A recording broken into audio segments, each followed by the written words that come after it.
this is going to be, I call it the main sanctuary carving or piece for the Newman Center. It's the crucifixion. It's a done in the Orthodox iconography style. So there's rules that you have to follow. You can't just, you know, you can't do a Picasso. You have to follow rules, and they say you have to do certain things. And so when Father Ian asked me about this, that was one of the first things I had to learn was what are the boundaries? What are the rules?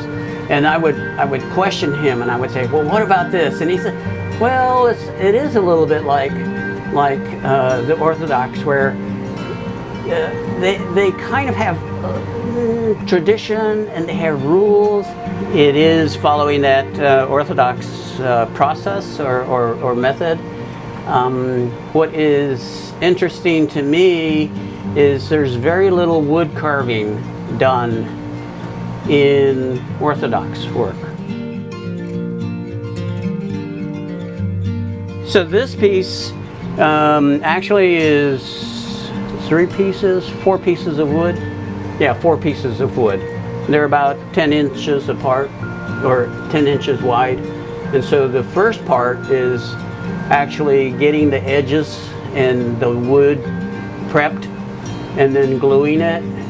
And then, so getting your wood prep. I always call it the, nobody knows about that part. It's kind of like the foundation. Nobody pays attention to the foundation, but without the foundation, the house falls. So getting that so that the pieces just really blend and meld, and even before they glue, they need to fit perfect. And then, so then it's getting the right size of the wood, getting the right wood, coming up with the design, transferring the design to the wood, and then when you carve, there's different stages where, okay, it's the design is transferred. Then you can see on the sides here, you cut down into the wood, and then that gives you your different depths. And then based on, this is on relief carving, but based on this style, everything is, there's different depths, but it's not the same as like when I do a nature scene. A nature scene, I have the very front part, and then the middle, and then the kind of like a mountain background, and then the very background. So you have all those different levels, whereas this, you create a false sense of depth.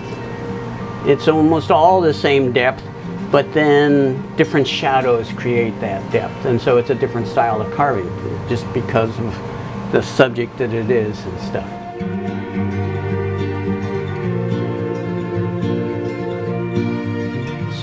So carving is a love. It's something. I'm really blessed that my wife just says, go carve, you know, and I have that as part of my retirement. A lot of my retirement gifts were really kind of focused towards that, because people had, it's kind of like, let's get him out of here. That's all he wants to do anyways. But anyways, no, people have pictures of their babies and grandchildren. We don't have any grandchildren, so I have pictures of my carvings, and that's what I share with everybody. So yeah, definitely it's a real part of my life.